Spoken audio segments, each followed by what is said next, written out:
দুপুর ২টা ছুঁই ছুঁই। রাস্তার ধারে নামি দামি এক রেস্টুরেন্টের সামনে দাঁড়িয়ে লামিয়া। পরনে তার কালো রঙের বোরকা, সাথে মিল রেখে কালো রঙের হিজাব পরা, কিন্তু নিকাব পরে নেই, তাই গোলগাল মায়াবী মুখটা দৃশ্যমান হয়েছে। দুপুরের এই রোদের তাপে মুখটা লাল আভা ধারণ করেছে। বিরক্তিতে চোখ মুখ কুঁচকে আছে। সেই কখন থেকে রিকশার অপেক্ষায় দাঁড়িয়ে আছে, কিন্তু রিকশা আসার কোনো নামই নেই। কপালে চিন্তার ভাঁজ। ঘাড় ঘুরিয়ে পেছনে থাকা রেস্টুরেন্টটা একবার দেখে নিল। একটু আগেই এখানে তারা রিমির জন্মদিন উদযাপন করেছে। প্রিয় বান্ধবীর অনেক জোরাজোরিতে তার জন্মদিন উদযাপন করতে এখানে আসা। অবশ্য এসে ভালোই করেছে। অনেক দিন পর বাহিরের পরিবেশে এসে মনটা ফুরফুরে হয়ে গেল লামিয়ার। তারপর আবার বান্ধবীর জন্মদিনের আনন্দ, সব মিলিয়ে বেশ আনন্দময় কাটল সকালটা। কিন্তু এখন লামিয়া ভয়ে চিন্তায় যাই অবস্থা। তার কারণ একটাই, বাসায় মিথ্যা বলে আসা। একে তো কলেজের নাম করে এখানে এসেছে, তার উপর আবার সকলের সাথে আড্ডা দিতে দিতে কখন যে সময় পেরিয়ে গেছে তাই খেয়াল করেনি সে, যার ফলে কলেজের সময় পেরিয়ে যাওয়ার পরও এখনো বাসায় ফিরতে পারেনি সে। দেরি হলেও তার মা তেমন কিছু একটা বলবে না, আর যদি বলেও তো লামিয়া সামলে নেবে ব্যাপারটা। কিন্তু মূল সমস্যা তো আব্রাহামকে নিয়ে। যদি সে কোনোভাবে জানতে পারে যে লামিয়া কলেজের নাম করে রেস্টুরেন্টে এসেছে বান্ধবীর জন্মদিনে, তাহলে নিশ্চিত তার এই সুন্দর সুন্দর পা দুটো আর আস্ত থাকবে না। একেই হয়তো বলে মরার উপর খাড়ার ঘা। প্রায় আধ ঘন্টা হয়ে গেছে এই একইভাবে দাঁড়িয়ে আছে লামিয়া, তবুও কোনো রিকশার দেখা নেই। রিমিরা অনেক আগেই চলে গিয়েছে গাড়ি করে। লামিয়াকেও বলেছিল পৌঁছে দেওয়ার কথা, কিন্তু সে পাকনামি করে না করে দিয়েছে। হাতে থাকা হাত ঘড়িটা দেখে নিল একবার, 2:10 বাজে। সর্বনাশ, আর 1 সেকেন্ডও দাঁড়ালো না ওখানে। হাঁটা দিল সামনের দিকে। কিছু দূর যেতেই ভাগ্যক্রমে একটা রিক্সা পেয়েও গেল। কোনো ধরনের দাম কষাকষি না করেই উঠে পড়ল রিকশায়। ভীষণ অস্থির লাগছে লামিয়ার, মনটা কেমন যেন কুডাক গাইছে। বারবার নিজেকে বোঝাচ্ছে আব্রাহাম এখন বাসায় নেই, থাকার কথাও না। তার বাড়িতে ফিরতে এখনো আরও সময়, কিন্তু তারপরও কেন জানি বেশ ভয় করছে। মনটা বারবার বলছে সেদিন তো যাও বেঁচে গিয়েছিল, কিন্তু আজ যদি আব্রাহামের সামনে পড়ে তাহলে আর রক্ষে নেই। সেদিন আব্রাহাম ফোন চাওয়াতে ভয়ে ভয়ে তা প্রায় তার হাতে তুলে দিয়েছিল লামিয়া, কিন্তু ভাগ্যক্রমে আব্রাহাম তা হাতে নেওয়ার আগেই ফাহিমা বেগম ঘরে প্রবেশ করে। লামিয়াকে তার মা ডাকছে, তাই জানাতে এসেছিল। আব্রাহামকে এ ঘরে দেখে সাবধান করে যায় যাতে লামিয়াকে কিছু না বলে। লামিয়া সেই সুযোগটাই কাজে লাগিয়ে নিশাতের ফোন হতে নিজের আইডিটা লগ আউট করে দেয়। তারপর চুপচাপ ভদ্রমের মতো খাট থেকে নেমে ফাহিমা বেগমের পিছু হাঁটা ধরলেই বাধা দেয় আব্রাহাম। হাত থেকে ফোনটা ছিনিয়ে নিয়ে দেখতে লাগলো। চেক করে যখন কিছুই পেল না, তখন আর কিছু না বলেই রিশাদের রুম ত্যাগ করে। কি জোর বাচ্চাটাই না বেঁচে ছিল, সেই কথা স্মরণে আসতে একটা স্বস্তির নিঃশ্বাস ত্যাগ করলো। বাসায় আস্তে আস্তে 3:20 বেজে গেছে। আজকে তার দিনটা আসলেই খুব খারাপ। না হলে কি যেখানে কোনো সময়ই জ্যাম পড়ে না, সেখানে কিনা আজ এত লম্বা জ্যাম পড়লো। রিক্সার ভাড়া মিটিয়ে সবেমাত্র গেট দিয়ে ভেতরে ঢুকছে লামিয়া। চারিদিকের পরিবেশ প্রতিদিনের তুলনায় কেমন যেন শান্ত লাগছে। বারবার গলাটাও শুকিয়ে আসছে। নিজের বাসার দিকে যেতেই দরজার সামনে এসে পা থেমে যায়। কপাল কুঁচকে এলো তার। দরজার তালা দেওয়া কেন? মায়ের তো এখন বাসায়ই থাকার কথা, কোথাও যাওয়ার তো কথা ছিল না। তবে কোথায় গেল? আচ্ছা, আব্রাহামদের বাসায় যায়নি তো? কিন্তু ও বাসায় গেলে তো কখনো দরজার তালা দিয়ে যায় না। হঠাৎ কি মনে করে যেন ঘাবড়ে গেল লামিয়া। সত্যি সত্যি আব্রাহাম এসে পড়েনি তো? আর কিছু ভাবতে চাইল না সে। না হলে দেখা গেল আজে বাজে জিনিস ভেবে ভয় পেয়ে এখনই হার্ট অ্যাটাক করবে সে। ধীর পায়ে গিয়ে দাঁড়ালো আব্রাহামদের বাসার দরজার সামনে। সদর দরজা দিয়ে উকি দিতেই দেখতে পেল নিজের মাকে, যে কিনা ড্রয়িং রুমের অবস্থিত সোফার একপাশে দাঁড়িয়ে আছে। তার পাশেই রয়েছে নিশাত ও ফাহিমা বেগম। নিশাতের মুখটা কেমন যেন চুপসে আছে। দেখেই বোঝা যাচ্ছে কিছু একটা নিয়ে ভীষণ ভয় পাচ্ছে সে। কপাল কুঁচকে এলো লামিয়ার। চোখ ঘুরিয়ে চারিদিক পর্যবেক্ষণ করতেই দৃষ্টি গিয়ে পড়ল ড্রয়িং রুমের সোফায় মাথা নিচু করে বসে থাকা আব্রাহামের উপর, যার পরনে কালো রঙের টি শার্ট ও ট্রাউজার। দেখেই বোঝা যাচ্ছে অনেক আগেই বাসায় এসেছে সে। আতকে উঠল লামিয়া। এখন কি হবে? আব্রাহাম কি কোনোভাবে জেনে গেল? কিন্তু জানবে কিভাবে? সে তো কাউকে কিছু বলেনি। তাহলে তো জানার কথা না। ভেতরে আয়। কেঁপে উঠল লামিয়া। আব্রাহামের কণ্ঠটা আজ বড্ড শান্ত শোনালো। লামিয়ার সাথে আগে কখনো সে এত শান্ত কণ্ঠে কথা বলেছে বলে লামিয়ার মনে পড়ে না। লামিয়া মনে মনে ভেবে নিল, আব্রাহাম যেহেতু এই বিষয়ে কিছু জানে না, তাই আর তাকে জানতেও দেওয়া যাবে না। নিজেকে নিজেই সাহস দিল। ধীর পায়ে এগিয়ে প্রবেশ করল ভেতরে। আব্রাহাম এখনও মাথা নিচু করে রয়েছে। লামিয়া ভেতরে ঢুকতেই পা বাড়ালো নিজের মায়ের দিকে, কিন্তু তার আগেই আবারও কানে আব্রাহামের সে শান্ত কণ্ঠ ভেসে আসলো। এখানে বস। আব্রাহাম তার সামনে থাকা একটা সোফা দেখিয়ে দিল। লামিয়া সেদিকে তাকিয়ে কয়েকটা শুষ্ক ঢোক গিলে এগিয়ে গিয়ে বসলো সেখানে। আব্রাহামকে ভালো করে লক্ষ্য করে দেখলেও তার হাতের রগগুলো কেমন যেন ফুলে আছে। মাথা নুইয়ে রাখার জন্য মুখটা ভালো করে দেখা যাচ্ছে না, কিন্তু এতটুকু বুঝেছে কিছু একটা হয়েছে। লামিয়া ভয় ভয় চোখে একবার নিঃশব্দের দেখে নিল। তাদের মুখেও কেমন ভয়ের ছাপ বিদ্যমান। এটা কি শুধু লামিয়া দেরি করে এসেছে তার জন্য, নাকি অন্য কিছু? কোথায় ছিলি এতক্ষণ? আব্রাহাম এবার শান্ত দৃষ্টিতে চোখ তুলে চাইল লামিয়ার পানে। লামিয়া আমতা আমতা করে বলল, কলেজ। এত দেরি হলো কেন? কেন জানি আব্রাহামের এই শান্ত কণ্ঠে বলা প্রতিটা বাক্যে লামিয়ার কলিজা কাঁপিয়ে দিচ্ছে খুব। ভয়গুলো যেন প্রতিটা মুহূর্তে বেড়েই যাচ্ছে। আস তোতলিয়ে না, স্পষ্টভাবে উত্তর দে। লামিয়া মিনমিন করে বলল, আসলে সামনে পরীক্ষা তো, তাই আজকে একটু বেশি সময় ধরেই ক্লাস নিয়েছিল। আবার একদিন কলেজ মিস যাওয়ার কারণে নোট ছিল না, সেই নোটসগুলো করতে করতেই দেরি হয়ে গেছে। বুঝলাম। ফেসবুক চালাচ্ছিস কতদিন ধরে তুই? কিছুক্ষণ আগে। সময় তখন 1:45। আব্রাহাম সবেমাত্র পার্টি অফিস থেকে বাসায় ফিরেছে। বিগত কয়েকদিন ধরে কাজের ব্যস্ততা অনেক, তার উপর আবার অপোজিট পার্টির লোকদের নতুন নতুন ঝামেলা তো রয়েছে। সামনে আবার ইলেকশন। সেই সব কিছু সামাল দিতে দিতেই আব্রাহাম ক্লান্ত হয়ে পড়েছে। এখন একটু বিশ্রামের প্রয়োজন, না হলে যে কোনো সময় অসুস্থ হয়ে পড়তে পারে। তাই আজ তাড়াতাড়ি বাসায় ফিরেছে। বাসায় ফিরেই কোনো মতে ফ্রেশ হয়ে বিছানায় গা এলিয়ে দিল। কি মনে করে যেন বিছানার পাশে বেডসাইড টেবিলের উপর রাখা তার ফোনটা হাতে নিল। ফোন ওপেন করতেই চোখ পড়ল কতগুলো নোটিফিকেশন, যার মধ্যে একটা ছিল, today is Rimi's birthday, you can wish her. Abraham তা দেখল, কিন্তু তেমন একটা পাত্তা দিল না। এই মেয়েটা লামিয়ার বান্ধবী, তাই নিজে থেকেই এই মেয়েকে অ্যাড করেছে সে। আজ অনেক দিন পর ফেসবুকে ঢুকলো আব্রাহাম। আগে সব সময় এই ফোন ফেসবুক নিয়েই থাকলেও এখন ব্যস্ততার কারণে আর সময় করে উঠতে পারে না ফোন ধরার। আপন মনে নিউজ ফিড স্ক্রল করছে আব্রাহাম। স্ক্রল করতে করতে হঠাৎ একটা পোস্টে চোখ আটকে যায়। পোস্টটা দেখে ভ্রু কুঁচকে এলো খানিক। নিজের মনের ভুল ভেবে স্কিপ করতে চাইলো, কিন্তু করলো না। ভালো করে খেয়াল করতেই দেখলো এটা রিমির টাইমলাইনে রয়েছে।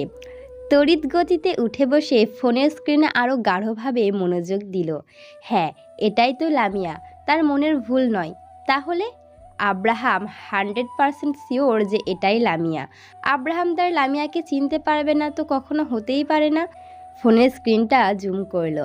সেখানে স্পষ্ট দেখা যাচ্ছে তারই কিনে দেওয়া কালো রঙের একটা বোরকা পরিহিত লামিয়াকে।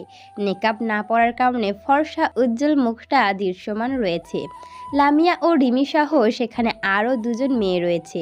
তাদের সাথে ছবিতে দুটো ছেলেকেও দেখা যাচ্ছে তাদের সাথে। সেখানে ছেলে আছে? কথাটা মস্তিষ্কে আসতেই মাথাটায় ধক করে আগুন জ্বলে উঠল। শরীর অস্বাভাবিকভাবে কাঁপতে লাগলো। লামিয়ার ছবিটা বারবার জুম করে দেখছে। রিমির গা ঘেঁষে বসে কি সুন্দর করে হাসছে লামিয়া। দুই ছেলের মধ্যে একজন সেলফি তুলছে, আর একজন লামিয়ার অপর সাইডে বসে আছে। আব্রাহাম এবার জহুরির চোখে খুঁটিয়ে খুঁটিয়ে চারপাশ দেখতে লাগলো। এটা একটা রেস্টুরেন্ট। এটা লামিয়ার কলেজের কাছাকাছি একটা রেস্টুরেন্ট। আব্রাহাম কয়েকবার গিয়েছিল ওখানে, যার ফলে তা দেখার সাথে সাথেই চিনে ফেলল। আব্রাহাম যতদূর বুঝল, রিমির জন্মদিন উপলক্ষে লামিয়া ওখানে গিয়েছে। তার অনুমতি ছাড়া গেছে, তার উপর সাথে আবার ছেলেও আছে। যে মেয়েকে কিনা সে বাইরে যাওয়ার অনুমতি দেয় না, সে কিনা আজ ছেলেদের সাথে রেস্টুরেন্টে গিয়ে বান্ধবীর জন্মদিন পালন করছে। এসব ভাবতেই হঠাৎ আব্রাহামের চোখ গিয়ে পড়ে লামিয়ার সাইডের টেবিলে বসে থাকা একটা লোকের দিকে, যে কিনা এক দৃষ্টিতে লামিয়ার দিকে চেয়ে আছে। দেখেই বোঝা যাচ্ছে লোকটা লামিয়াকে চোখ দিয়ে গিলে খাচ্ছে। আব্রাহাম আর দেখতে পারল না, ফোনটা ছুঁড়ে মারল সজোরে। ভাগ্যক্রমে ফোনটা খাটের উপর পড়ায় কোনো ক্ষতি হয়নি। লামিয়ার সাহস দেখে আব্রাহাম অবাক হচ্ছে। মেয়েটার সাহস কী করে হয় তার অনুমতি ছাড়া বাহিরে যাওয়ার? রাগ লাগছে খুব, ইচ্ছে করছে মেয়েটার হাত পা বেঁধে ফ্যানের সঙ্গে ঝুলিয়ে রাখতে। হঠাৎ কিছু একটা মনে পড়ায় আবার নিজের ফোনটা হাতে নিল। তাড়াতাড়ি করে রিমির সেই পোস্টার ক্যাপশন পড়া শুরু করলো, যেখানে লেখা রয়েছে, আমার কিছু অতি প্রিয় মানুষদের সাথে এবারের জন্মদিন পালন করলাম। ধন্যবাদ তোদের সকলকে আমার এই জন্মদিনটাকে এতটা বিশেষ করে তোলার জন্য। তার নিচেই কিছু মানুষকে ট্যাগ করে দেওয়া। আব্রাহাম লক্ষ্য করল রিমি ছাড়া সেখানে উপস্থিত যে কয়েকজন সংখ্যক মানুষ ছিল সেই কয়েকজনকেই ট্যাগ করা। ভ্রুযুগল আরও খানিক কুঁচকে এলো। তার জানা মতে লামিয়ার ফেসবুক আইডি নেই। তাহলে এখানে রিমি ছাড়া উপস্থিত 5 জন, আর এই 5 জনকেই বা কীভাবে ট্যাগ দিল সে? সন্দেহবশে ট্যাগ করা সকল আইডিতে ঢুকলো সে। একে একে সবার প্রোফাইলে ঢুকতে পারলেও একজনের প্রোফাইলে ঢুকতে গিয়ে বাধা পড়ল। প্রোফাইল লক করা। স্পষ্ট বোঝা যাচ্ছে এটা একটা মেয়ের প্রোফাইল, যার কোনো রিয়েল ছবি দেওয়া নেই, কিন্তু নাম লামিয়া ইসলাম দেওয়া। এটা তো লামিয়ার নাম, তাহলে এটাই কি লামিয়ার প্রোফাইল?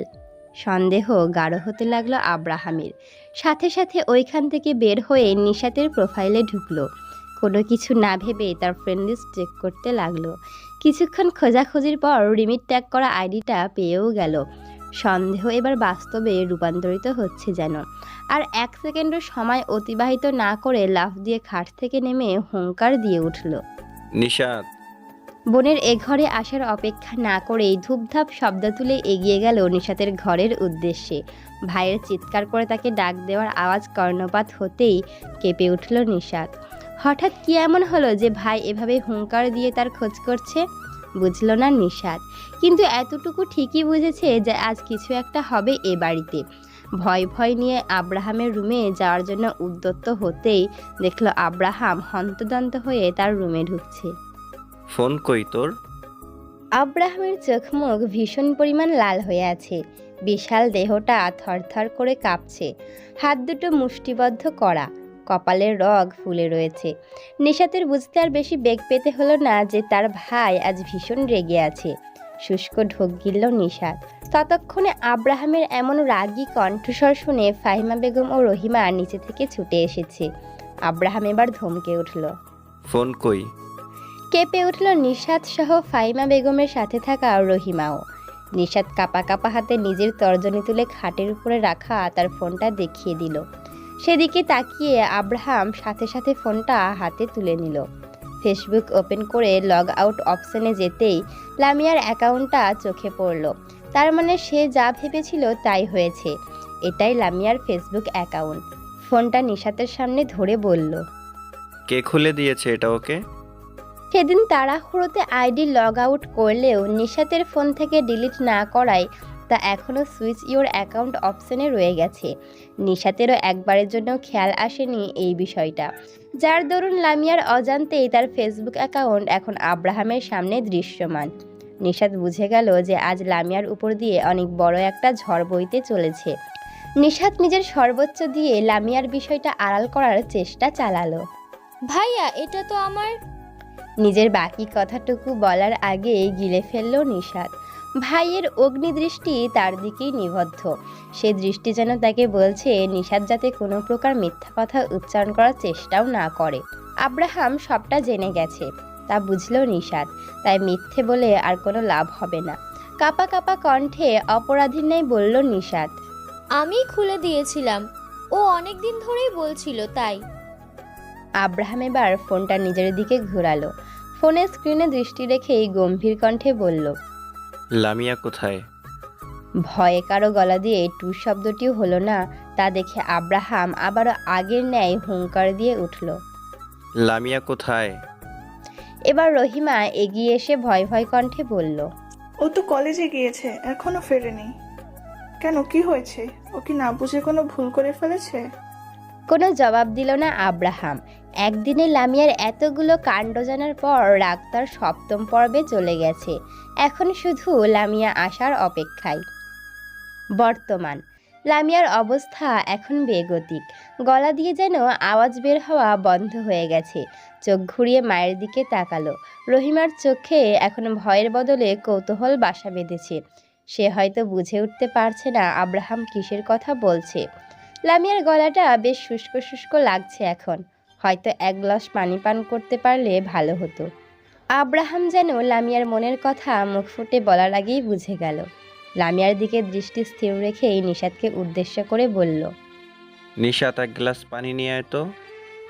ভাইয়ের আদেশ অনুযায়ী নিশাত তৎক্ষণাৎ ডাইনিং টেবিল হতে এক গ্লাস পানি এনে কাপা কাপা হাতে রাখলো আব্রাহামের সামনে থাকা টি টেবিলটাই।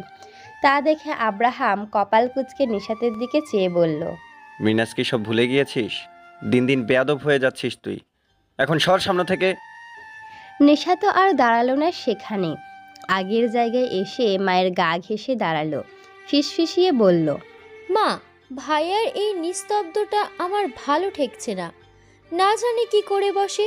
তুমি ভাইয়াকে আটকাও। ফাহিমা বেগম মেয়েকে ভরসা দিল। আব্রাহামকে কিছু বলতে যাবে তার আগেই আব্রাহাম বিরক্তিকর রেস্ট টেনে শান্ত কণ্ঠে তার উদ্দেশ্যে বলে উঠল, মা, দেখছো তো কথা বলছি, ডিস্টার্ব করো না তো আমাদের। ছেলের কথার পাছে ফাহিমা বেগম আর কোনো শব্দ করল না। আব্রাহাম শান্ত হাতে টি টেবিলের উপর থাকা পানি ভর্তি গ্লাসটা এগিয়ে দিল লামিয়ার উদ্দেশ্যে। লামিয়া আতঙ্কিত চোখে একবার পানি ভর্তি গ্লাসটা আর একবার আব্রাহামকে দেখে নিল। সময় অপচয় না করে কাঁপতে থাকা ডান হাতটা বাড়িয়ে দিল পানির গ্লাসটার উদ্দেশ্যে। ধীর হাতে পানি নিয়ে পান করতে লাগলো। বান্ধবীর জন্মদিনে অনেক আনন্দ হয়েছে, তাই না? হঠাৎ আব্রাহামের মুখে এহন কথা শুনে বিষম খেলো লামিয়া। মুখে থাকা পানিগুলো বেরিয়ে এলো। কাশতে শুরু করলো অনবরত। আহা, আস্তে। আব্রাহাম নিজ জায়গা থেকে উঠে এগিয়ে লামিয়ার সামনে দাঁড়ালো। হাত বাড়িয়ে হালকা করে চাপড় দিতে লাগলো লামিয়ার মাথায়। দেখে পান করবি তো, একটা কাজও ঠিক মতো করতে পারিস না। এতটা কেয়ারলেস কেন তুই? লামিয়া কাশতে কাশতে মাথা তুলে অবাক চোখে তাকিয়ে রইল আব্রাহামের পানে।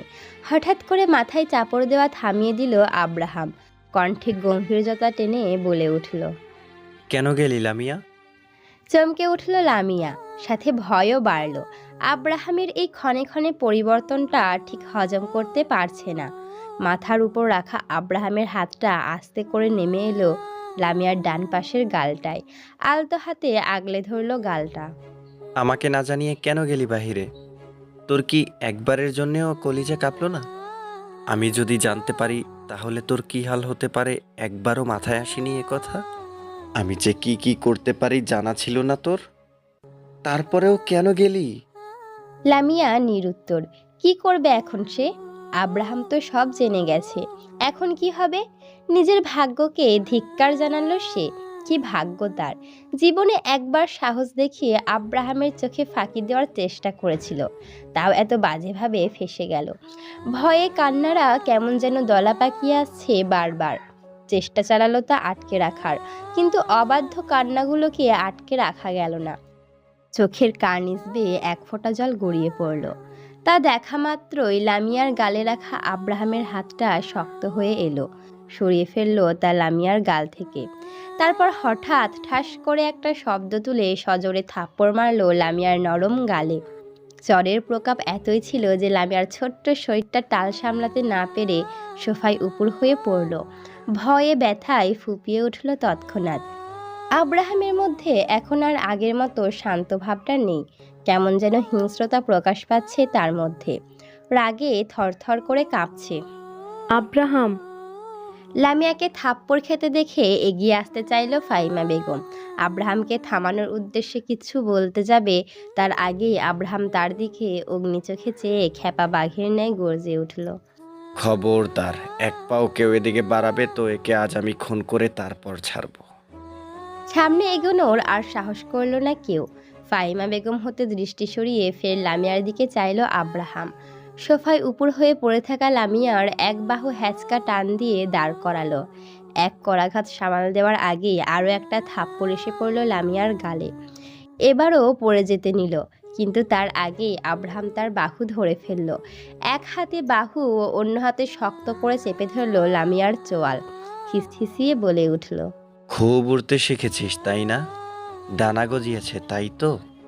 আজ যদি তোর এই ডানা আমি না কাটতে পারি, তবে আমার নামও আব্রাহাম খান নয়। আব্রাহামের আলিসান বেডরুমে বদ্ধ হয়ে মেঝেতে পড়ে আছে লামিয়া। অতিরিক্ত কান্নার ফলে বারংবার কেঁপে উঠছে তার ছোট্ট শরীরটা। ভীষণ পানির তেষ্টা পেয়েছে, কিন্তু শরীরে যেন বিন্দুমাত্র জোর অবশিষ্ট নেই। থাকবেই বা কিভাবে? সকাল হতে এখন পর্যন্ত কম দখল যায়নি তার উপর। প্রথমে বাহির থেকে আসা ক্লান্ত শরীরে আব্রাহামের সর্বশক্তি প্রয়োগ করা শক্ত হাতের থাপ্পড়, তার উপর টেনে হিঁচড়ে এ ঘরে নিয়ে আসা, আর সর্বশেষে এতক্ষণ ধরে কান্না করার ফলে অবশিষ্ট শক্তিটুকু আর বাকি নেই। লামিয়ার থাপ্পড় দেওয়া গালটায় 5 আঙুলের ছাপ স্পষ্ট। কান্নার ফলে চোখ মুখও ফুলে গেছে। আব্রাহাম যে তাকে সেই দুপুরবেলা এ ঘরে বন্দি রেখে গেছে আর ফেরেনি। লামিয়া মনে মনে দোয়া করল যাতে আব্রাহাম আর এ ঘরে না ফিরে। নিজের ভাগ্যের উপর নিজেরই রাগ হতে লাগলো লামিয়ার। আচ্ছা, আব্রাহাম তার জীবনে না এলে কি খুব একটা ক্ষতি হয়ে যেত? না, হতো না, বরং আরও ভালোই হতো। আর 5টা মানুষের মতো সেও একটা স্বাধীন স্বাভাবিক জীবন পেত। যেদিন থেকে লোকটা তার জীবনে এসেছে, সেদিন থেকেই জীবনটাকে জাহান্নাম বানিয়ে দিয়েছে। লামিয়ার মতে তার জীবনে ওই একটা ভুলের জন্যই হয়তো আব্রাহাম তার সাথে আজও এমন করে। নিজেকে 101টা বকা দিল। কেন করতে গেল ওই ভুলটা? অতীত। বিরাট বড় এক বিল্ডিংয়ের সামনে বাবার হাত ধরে দাঁড়িয়ে আছে 9 বছরের ছোট্ট লামিয়া। অবাক দৃষ্টিতে সামনে দাঁড়িয়ে থাকা দালানটার দিকে তাকিয়ে আছে। কি সুন্দর এ বাড়িটা! লামিয়ার বেশ পছন্দ হলো। তার বাবা এ বাড়িতে কাজ করে, কথাটা মাথায় আসতেই উৎসাহিত কণ্ঠে বাবাকে শুধালো, বাবা, দেখো কত বড় বাড়ি, তুমি কি এইখানে কাজ করো? আমিন হোসেন নিজের পিচ্চি মেয়ের কথায় মুচকি হাসল। হ্যাঁ মা, আর আজকে তুমিও আমার সাথে এইখানে থাকবে। লামিয়া উচ্ছ্বাসিত কণ্ঠে বলে উঠল, সত্যি? সত্যি। এখন চলো তোমাকে ভিতরে নিয়ে যাই। চলো চলো, তাড়াতাড়ি চলো। আমিন হোসেন মেয়ের বাড়ির ভেতরে যাওয়ার আগ্রহ দেখে হাসলেন। তারপর মেয়েকে বোঝাবার মতো করে বলে উঠলেন, শোনো মা, ভিতরে গিয়ে কিন্তু তুমি কোনো দুষ্টুমি করবে না, কোনো জিনিসে হাত দেবে না, ঠিক আছে? ছোট্ট লামিয়া কি বুঝলো কে জানে। তার ছোট্ট মস্তিষ্কে তো এখন ঘিরে আছে এ বাড়ি নিয়ে কৌতূহল, আর কখন সে বাড়িতে ঢুকবে তার উত্তেজনা। তারপরও বাবার কথায় বাধ্য মেয়ের ন্যায় রাজি হয়ে গেল। গাল ফুলিয়ে দাঁড়িয়ে রয়েছে লামিয়া। পুরো মেজাজটাই তার বিগড়ে গেছে, যার একমাত্র কারণ হলো এই বাড়িটা। বাইরে থেকে যতটা না দেখে আকর্ষণীয় লাগছিল, ভেতরে এসে চারিদিক দেখে তার থেকেও বেশি বিরক্ত লাগছে লামিয়ার। বাড়ির নিচে পার্কিং লটে দাঁড়িয়ে আছে লামিয়া, যা তার একদমই পছন্দ হচ্ছে না। কেমন ভুতুড়ে লাগছে জায়গাটা। সে কতক্ষণ ধরে এই একই জায়গায় দাঁড়িয়ে আছে। এরই মধ্যে কয়েকবার জায়গাটাকে ভালো করে পর্যবেক্ষণ করে নিয়েছে।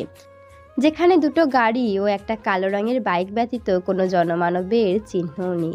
বেচারির মনটাই খারাপ হয়ে গেল। চারিদিক কেমন যেন অন্ধকার। জায়গাটা বিশাল বড়, কিন্তু থাকার উপযোগী নয়।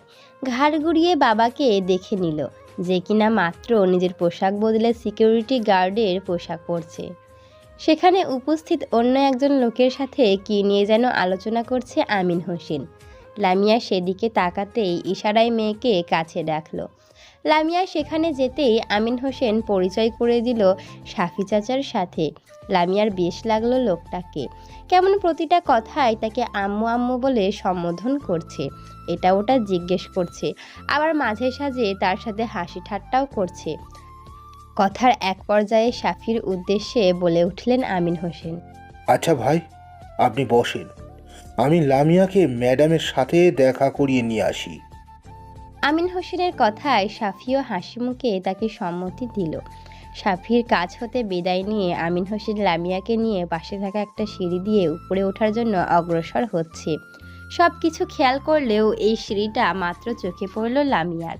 কৌতূহলবশত বাবাকে জিজ্ঞাসা করলো, আমরা কোথায় যাচ্ছি? ম্যাডামের কাছে।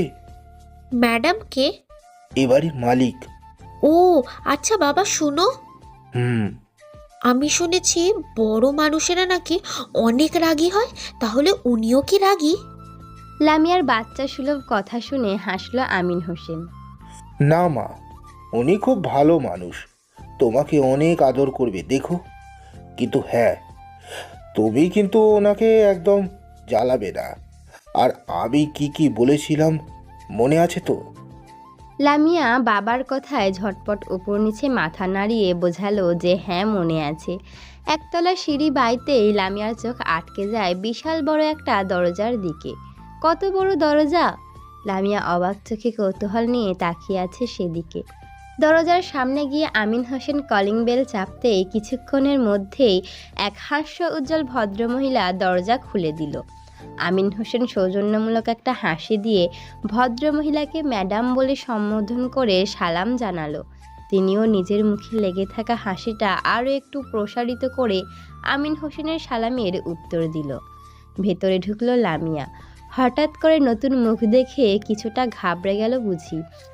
আমিন হোসেনের হাত ধরে থাকা ছোট্ট লামিয়াকে দেখা মাত্রই ফাইমা বেগমের চোখে এসে ভর করলো একরাশ মুগ্ধতা। কি মিষ্টি মেয়েটা! নিজের ঠোঁটের মিষ্টি হাসিটা বজায় রেখে মুগ্ধতার সহিত বলল, মাশাল্লাহ, আমিন ভাই, আপনার মেয়ে তো একেবারে পরীর মতো দেখতে। দেখি এদিকে এসো তো মা। গেল না লামিয়া। বাবার চেপে ধরা হাতটা আরও দৃঢ় করে চেপে ধরল। কিছুটা ভয় ভয় চোখে ঘাড় উঁচিয়ে বাবার দিকে চাইল। আমিন হোসেন মেয়েকে ভরসা দিল ইশারায়, বোঝালো ভয় নেই, যাও। লামিয়াও বাধ্য মেয়ের বাবার ইশারা বুঝে এগিয়ে গেল ফাহিমা বেগমের কাছে। আগলে নিল ফাহিমা বেগম লামিয়াকে। মেয়েটাকে তার ভীষণ ভালো লেগেছে। মেয়েটাও আদুরে বিড়াল ছানার মতো আদর পেয়ে ফাহিমা বেগমের সাথে লেপ্টে রইল। তার কিছুক্ষণের মধ্যেই আমিন হোসেন লামিয়াকে এখানে রেখে নিজের কাজে চলে গেল। নিজের সাথে করে নিয়ে যেতে চাইলে ফাহিমা বেগম সাফ জানিয়ে দিয়েছে যতক্ষণ না তার কাজ শেষ হচ্ছে ততক্ষণ লামিয়া এখানেই থাকবে। ফাহিমা বেগমের জোরাজোরিতে আর না করতে পারল না আমিন হোসেন। ফাহিমা বেগম নিশাতের সাথেও পরিচয় করিয়ে দিয়েছে লামিয়ার। নিশাত তো লামিয়াকে প্রথমে দেখে অবাক চোখে চেয়েছিল। কি সুন্দর বাচ্চাটা! লামিয়ার মতো এইরকম কিউট বাচ্চা সে আর দুটো দেখেনি। লামিয়ার সাথে পরিচয় হওয়া মাত্রই তার গাল টেনে দিল নিশাত। নিজের কাছে থাকা একটা চকলেটও দিয়ে দিল তাকে। গাল টানায় লামিয়া খানিক নাকের পাটাতন ফুলালেও চকোলেট দেওয়াই নিশাতের সাথে বেশ ভাব জমেছে। সারাদিন ফাহিমা বেগমও নিশাতের সাথে বেশ ভালোই কাটলো দিনটা। কিন্তু বিপত্তি ঘটল বিকেলের দিকে। এখন লামিয়া পুরোপুরি একা। নিশাতের টিউটর এসেছে, সে এখন পড়ায় ব্যস্ত। আর ফাহিমা বেগম কার সাথে যেন ফোনে কথা বলছে। তা দেখে লামিয়াও আর তাকে বিরক্ত করল না। আসার পর থেকে বেশ কয়েকবার অবাক চোখে দেখেছে এ বাড়িটা, কিন্তু তারপরও যেন তার মনের কৌতূহল শেষই হচ্ছে না। লামিয়া যতবার এ বাড়ি দেখছে ততবারই একটা কথায় তার মুখ থেকে বেরিয়ে যাচ্ছে, কি সুন্দর বাসাটা।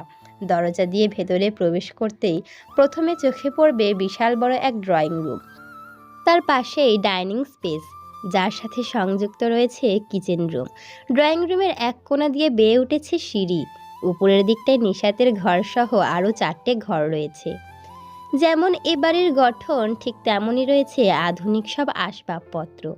লামিয়ার কাছে এ বাড়িটা কোনো রাজপ্রাসাদের থেকে কম লাগলো না। পুরো বাড়ি লামিয়ার ঘুরে দেখা শেষ, শুধু একটা ঘর বাদে। এখানে আসার পর যতগুলো রুম দেখেছে সবগুলোই প্রায় একই রকম, তাই আর ওই ঘর নিয়ে তেমন একটা কৌতূহল জন্মায়নি। একা একা থাকতে আর ভালো লাগছে না। ভাবলো বাবার কাছে যাবে, যেই ভাবা সেই কাজ। সদর দরজা হতে বের হতেই নিচের দিকে যাবে বলে উদ্যত হতেই আবার থেমে গেল। কি মনে করে যেন উপরে যাওয়ার সিঁড়ির দিকে তাকালো। আরও সিঁড়ি? এই সিঁড়ির উপরে কি আছে? নিজের মনে সৃষ্টি হওয়া কৌতূহলকে প্রশ্রয় দিয়ে এগিয়ে গেল সেই দিকে। সিঁড়ি ভেঙে দোতলায় উঠতেই দেখতে পেল আরও একটা দরজা, কিন্তু এটা নিঃশব্দের মতো অত বড় না। স্বাভাবিক দরজাগুলো যেমন হয় সেরকম। দরজায় তালা ঝুলানো দেখে লামিয়া আর এই বাসাটাকে অতটা পাত্তা দিল না। আবারও আগের ন্যায় উপরে উঠতে লাগলো। শেষ সিঁড়ি গিয়ে থামলো বিশাল বড় এক ছাদে, যার একপাশে রয়েছে অসংখ্য ফুলের গাছ। লামিয়ার চোখজোড়া চকচক করে উঠল এতগুলো ফুল দেখে। খুশিতে গদগদ হয়ে দৌড়ে গেল সেদিকে। খিলখিল করে হাসছে লামিয়া। প্রতিটা ফুল ছুঁয়ে দিতে লাগলো নিজের ছোট্ট তর্জনী দ্বারা। লামিয়া লক্ষ্য করলো এখানে সব ধরনের ফুল গাছ রয়েছে, কিন্তু চন্দ্রমল্লিকা ফুল গাছের সংখ্যা বেশি। এখানে প্রায় সব রঙেরই চন্দ্রমল্লিকা ফুল উপস্থিত রয়েছে। তার মধ্যে বেগুনি রঙের চন্দ্রমল্লিকা ফুলটা বেশ নজর কাড়ছে লামিয়ার। ইচ্ছা হলো একটা ফুল ছিঁড়ে নিজের সাথে নিয়ে যাওয়া। গুনে গুনে দেখলো মোট 18টা ফুল রয়েছে গাছটায়। তার মধ্যে থেকে যদি সে একটা ফুল নেয় তবে কি খুব বেশি ক্ষতি হবে? যদি সে একটা ফুল নেয় তবে কি ফাহিমা বেগম তাকে বকা দিবে? না, ফাহিমা বেগম তো তাকে খুব আদর করলো। সে তো তাকে এটাও বলেছে যে তার যা ভালো লাগবে সে তাই নিতে পারবে। তাহলে লামিয়ার এখন এই ফুলটা লাগবে। ফাহিমা বেগমের বলা সেই কথা ভেবেই আর এক মুহূর্তও দেরি করলো না। হাত বাড়িয়ে দিল ফুলটার পানে। হাত বাড়িয়ে ফুলটা যখনই ছিঁড়তে যাবে তখনই খপ করে কে যেন তার ছোট্ট হাতটা ধরে ফেলল। চমকে উঠল লামিয়া। লামিয়া তার হাত ধরে রাখা হাতটার দিকে তাকালো। বেশ বড় আকারের পুরুষালী এক শক্ত হাত। চকিত হয়ে ধরে রাখা হাতটা অনুসরণ করে তার পাশে চাইল।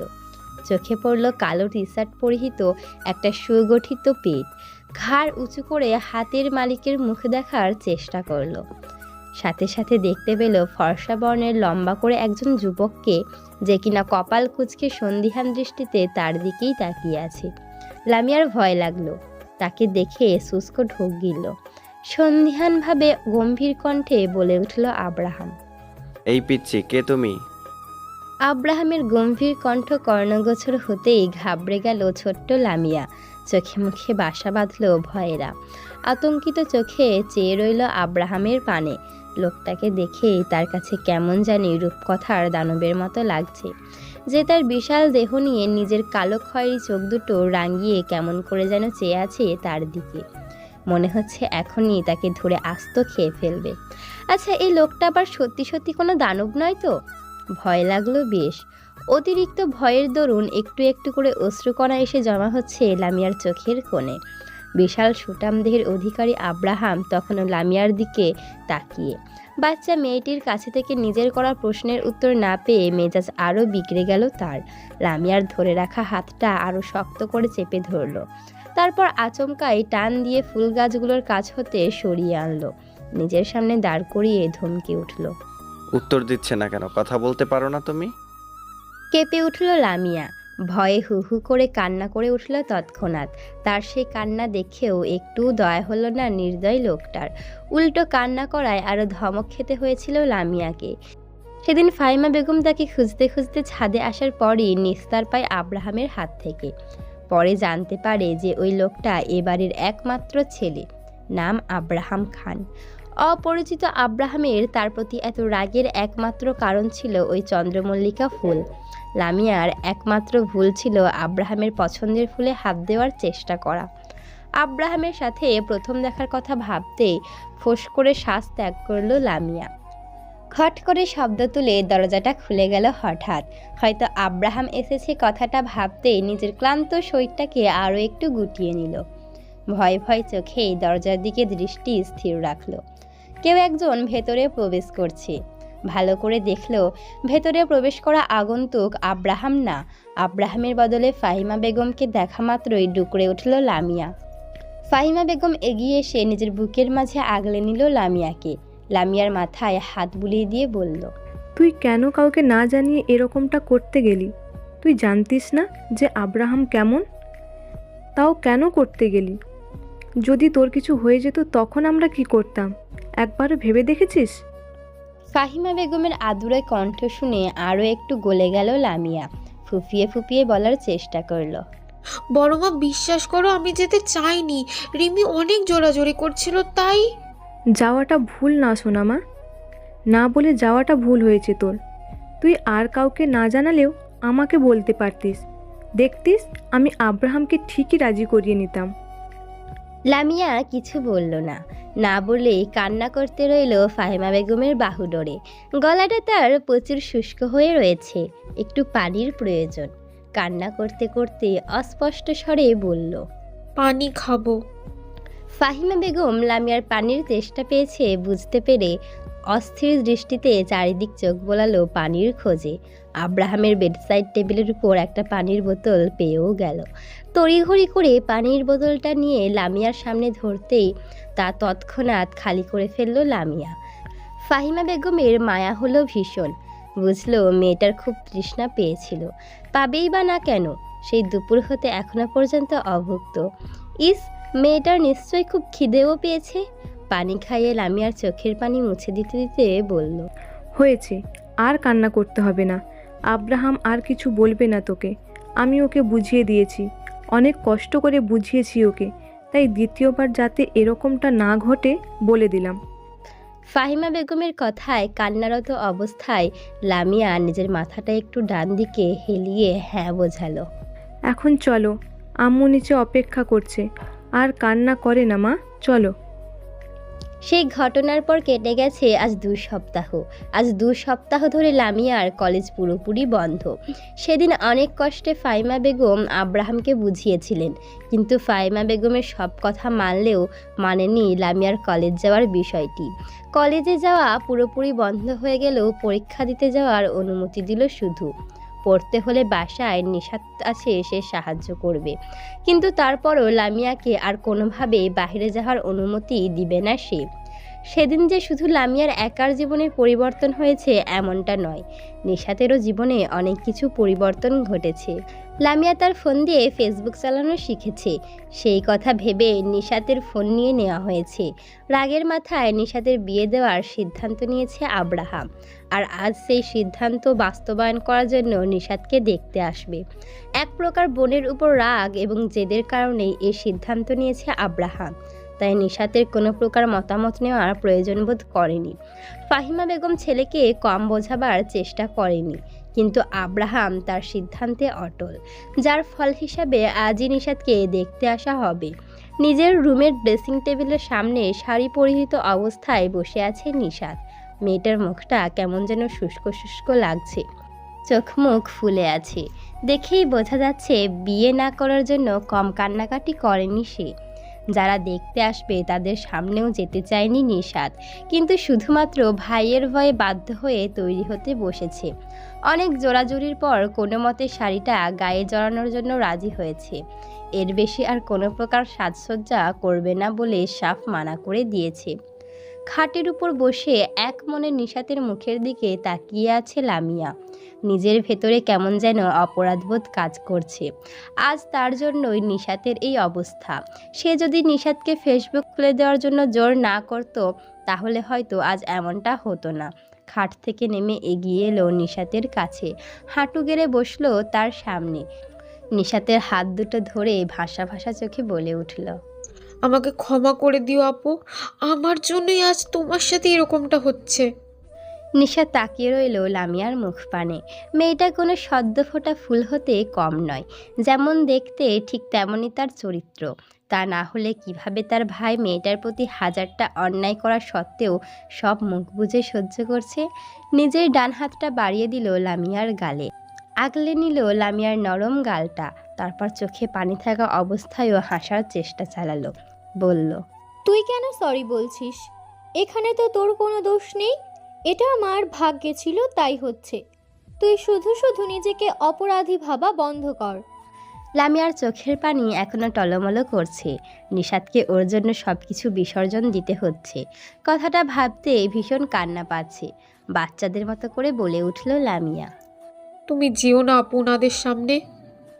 লামিয়ার বাচ্চা সুলভ কথা শুনে হালকা হাসল নিশাত।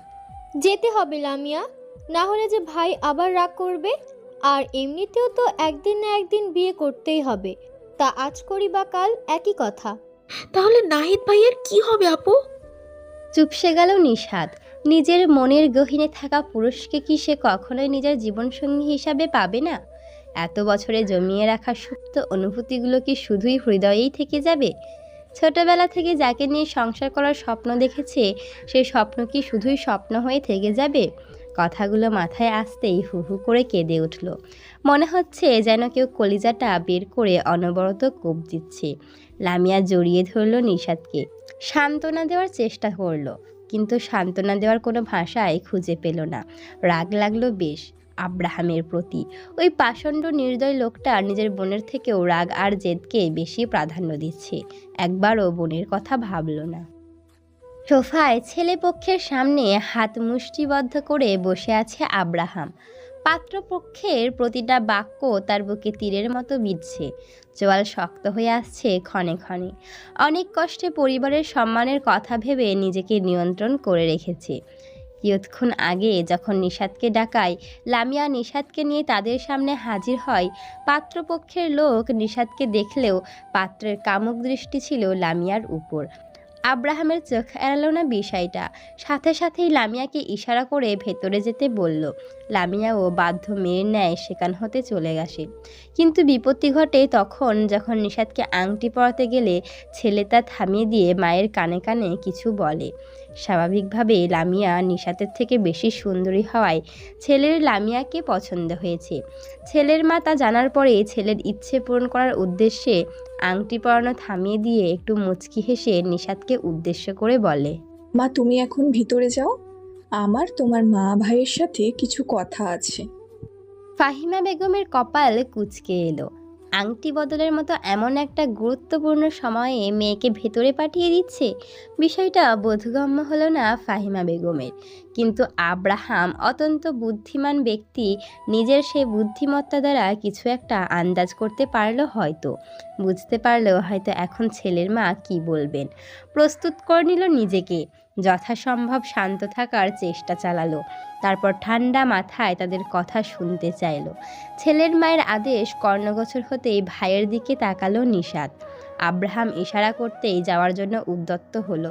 তা দেখে ফাহিমা বেগম লামিয়াকে ডাক দিতে চাইল নিশাতকে এগিয়ে নিয়ে যাওয়ার জন্য, কিন্তু তার আগেই বাদ সাধল আব্রাহাম। নিজের এক হাত উঠিয়ে থামিয়ে দিল। নিশাত একা একাই ধীর পায়ে চলে গেল ভেতরে।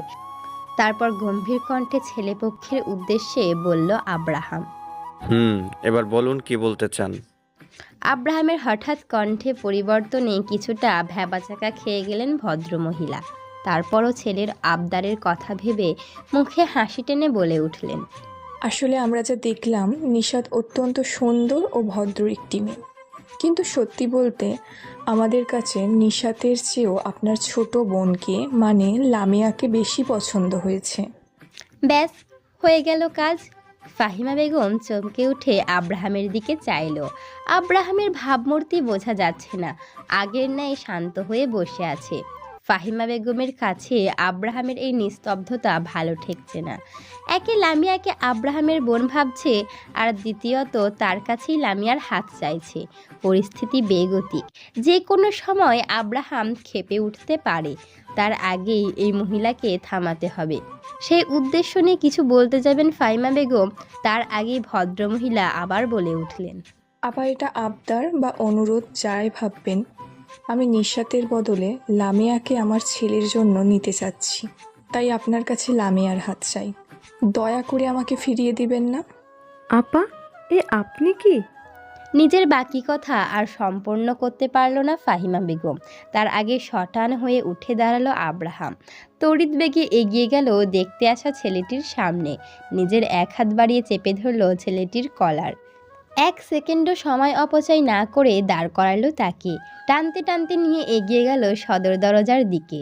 নিজের ছেলেকে এভাবে টেনে নিয়ে যেতে দেখে পিছু পিছু ছুটলেন ভদ্রমহিলা। চেঁচিয়ে উঠলেন, আমার ছেলেকে এভাবে কোথায় নিয়ে যাচ্ছ? এটা কোন ধরনের অসভ্যতামি? ফাহিমা আপা, আপনার ছেলেকে থামান। থামল না আব্রাহাম।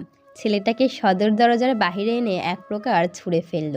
ছেলেটা পড়ে যেতে নিয়েও পড়ল না, সামলে নিল নিজেকে। নিজের ছেলের এমন বিধ্বস্ত অবস্থা দেখে তেতে উঠলেন ছেলের মা। এভাবে বাড়িতে এনে অপমান। চুপ। মহিলাকে নিজের পুরো কথা বলতে না দিয়ে নিজের তর্জনী আঙুল ঠোঁটে ছুঁয়ে চোখ রাঙিয়ে গর্জে উঠল আব্রাহাম। চুপসে গেল ভদ্র মহিলা। আর কোনো কথা মুখ হতে বের হলো না। অপমানে চোখ নামিয়ে নিল। অপমান করার জন্য এইটুকুই যথেষ্ট ছিল। আব্রাহাম আর কিছু না বলে পা বাড়ালো বাসার দিকে, কিন্তু ভেতরে গিয়েও কেন যেন আবার ফিরে এলো। কেন যেন শান্তি পাচ্ছে না সে।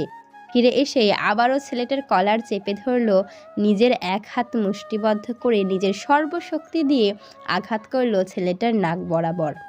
সাথে সাথে নাক ফেটে ফিনকে দিয়ে রক্ত বেরিয়ে এলো। ছেড়ে দিল ছেলেটাকে। এখন একটু শান্তি লাগছে, কিন্তু লামিয়ার উপরে রাগ লাগছে ভীষণ। মেয়েটাকে কে বলেছিল এদের সামনে আসতে? না, আর নিতে পারছে না আব্রাহাম। যতই লোকের চোখ থেকে লুকিয়ে রাখতে চাইছে, ততই যেন সকলের চোখে পড়ছে। আর পারছে না আব্রাহাম, ক্লান্ত হয়ে পড়ছে। বাসায় ঢুকতেই ফাহিমা বেগমকে সদর দরজার সামনে দাঁড়িয়ে থাকতে দেখলো। ফাহিমা বেগম কিছু বলার জন্য মুখ খুলতেই তাকে পাশ কাটিয়ে ভেতরে ঢুকলো। ড্রয়িং রুমে এসে হাঁক ছেড়ে ডেকে উঠল, লামিয়া! হ্যালো বন্ধুরা, পরবর্তী পার্ট খুব তাড়াতাড়ি আসবে, তো সবাই অপেক্ষায় থাকো। আর চ্যানেলটিকে যারা এখনো সাবস্ক্রাইব করোনি, তারা পরবর্তী পার্ট দেখার জন্য চ্যানেলটিকে সাবস্ক্রাইব করে রেখো। ধন্যবাদ সবাইকে, আমাদের সাথেই থাকবেন।